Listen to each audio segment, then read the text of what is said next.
بسم اللہ الرحمن الرحیم۔ تمام دوستوں سے گزارش ہے کہ ایک بار درود شریف پڑھ لیں۔ سب تعریفیں اللہ تعالیٰ کے لیے ہیں اور اس کا لاکھ لاکھ شکر ہے کہ اس نے ہمیں ظاہری و باطنی بے شمار نعمتوں سے نوازا ہے۔ ان نعمتوں میں سے سب سے بڑی چیز ایمان ہے کہ رسالت مآب صلی اللہ علیہ وآلہ وسلم پر ہم ایمان لائے، اور آپ صلی اللہ علیہ وآلہ وسلم نے ہمیں آخرت کے احوال مثلاً حشر، حساب، جنت، دوزخ وغیرہ سے آگاہ فرمایا، اور آپ صلی اللہ علیہ وآلہ وسلم نے ہمیں وہاں بدبختی سے بچنے اور نیک بختی حاصل کرنے کے اسباب سے بھی مطلع فرمایا ہے، اور ساتھ ہی ہمیں چھوٹی اور بڑی قیامت سے آگاہ فرمایا۔ میرا نام ہے سہیل مقبول اور آپ دیکھ رہے ہیں کریم ٹی وی۔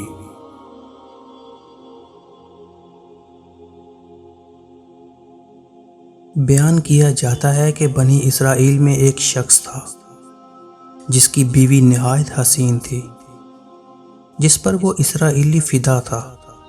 چنانچہ جب اس عورت کا انتقال ہو گیا تو اس اسرائیلی کو بڑا رنج ہوا، اور ایک مدت تک وہ اس عورت کی قبر پر بیٹھا روتا رہا۔ اتفاقاً حضرت عیسیٰ علیہ السلام کا ادھر سے گزر ہوا تو انہوں نے اس اسرائیلی کو پریشان حال دیکھ کر اس کا سبب معلوم کیا۔ جب اسرائیلی نے اپنا واقعہ بیان کیا تو حضرت عیسیٰ علیہ السلام نے دریافت فرمایا، کیا تو چاہتا ہے کہ میں اس کو تیرے لیے زندہ کر دوں؟ اس نے عرض کیا کہ ہاں حضور، یہی میں چاہتا ہوں۔ چنانچہ جب حضرت عیسیٰ علیہ السلام نے اس قبر کے مردہ کو آواز دی تو قبر سے ایک حبشی غلام، جس کے ناک کے نتنوں، آنکھوں اور جسم کے دوسرے سوراخوں سے آگ کی لپٹیں اٹھ رہی تھیں، حضرت عیسیٰ علیہ السلام کو دیکھتے ہی غلام نے کلمہ پڑھا کہ لا الہ الا اللہ عیسیٰ روح اللہ۔ اسرائیلی نے یہ دیکھ کر عرض کیا، حضور مجھ سے غلطی ہو گئی ہے، میری بیوی کی قبر تو دوسری طرف ہے۔ یہ سن کر حضرت عیسیٰ علیہ السلام نے حبشی کو حکم دیا کہ تم اپنی قبر میں واپس ہو جاؤ۔ چنانچہ وہ مردہ ہو کر گر گیا اور اس کی قبر کو مٹی سے چھپا دیا گیا۔ پھر حضرت عیسیٰ علیہ السلام نے اس دوسری قبر کی جانب توجہ فرمائی اور حکم دیا کہ اے صاحب قبر، اللہ کے حکم سے زندہ ہو جا۔ چنانچہ قبر پھٹی اور اس سے ایک عورت سر سے گرد جھاڑتی ہوئی باہر آ گئی، جس کو دیکھ کر اسرائیلی بول اٹھا، یا روح اللہ، میری بیوی یہی ہے۔ اور حضرت عیسیٰ علیہ السلام کے حکم سے وہ اسرائیلی اپنی بیوی کو ہمراہ لے کر واپس ہونے لگا، مگر عرصہ سے جاگا ہوا تھا، اس لیے اس پر نیند کا غلبہ ہو گیا، اور اس نے بیوی سے کہا کہ تیری قبر پر گریہ زاری اور بیداری نے مجھے ہلاک کر دیا، اس لیے میں چاہتا ہوں کہ کچھ دیر آرام کر لوں۔ بیوی کہنے لگی کہ ہاں، آپ آرام کر لیجئے۔ چنانچہ وہ اسرائیلی بیوی کے زانوں پر سر رکھ کر سو گیا۔ اتنے میں ایک گھوڑے پر سوار ایک شہزادے کا ادھر سے گزر ہوا، جو اپنے زمانے کا یکتا حسین تھا، جس کو دیکھ کر شہزادی از خود فدا ہو گئی اور اس کا دل قابو میں نہ رہا۔ اس نے شوہر کا سر زانوں سے نیچے رکھا اور فرط محبت و غلبہ عشق سے مجبور ہو کر شہزادے کے سامنے جا کھڑی ہوئی۔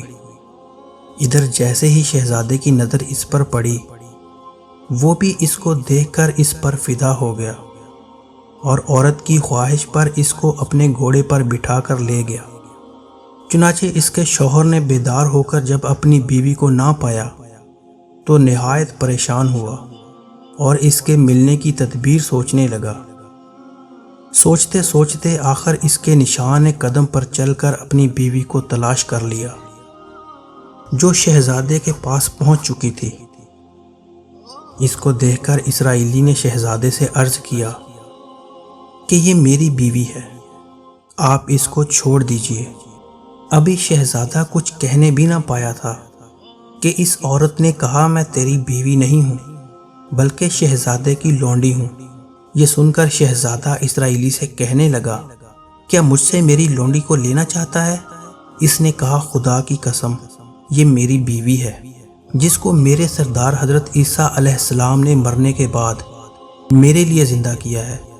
ابھی یہ گفتگو ہو ہی رہی تھی کہ اتفاقاً حضرت عیسیٰ علیہ السلام بھی وہاں تشریف لے آئے، جن کو دیکھ کر اسرائیلی کہنے لگا، یا روح اللہ، کیا یہ میری وہ بیوی نہیں ہے جس کو آپ نے میرے لیے زندہ کیا ہے؟ حضرت عیسیٰ علیہ السلام نے فرمایا کہ ہاں، یہ وہی ہے۔ یہ سن کر عورت کہنے لگی کہ یا روح اللہ، یہ شخص جھوٹا ہے، میں تو اس شہزادے کی لونڈی ہوں۔ حضرت عیسیٰ علیہ السلام نے فرمایا، کیا تو وہ عورت نہیں جس کو میں نے اللہ تعالیٰ کے حکم سے زندہ کیا ہے؟ عورت نے کہا، یا روح اللہ، باخدا میں وہ نہیں ہوں۔ اس کے بعد حضرت عیسیٰ علیہ السلام نے فرمایا، جو جان خدا کے حکم سے میں نے تجھے دی تھی، اس کو واپس کر دے۔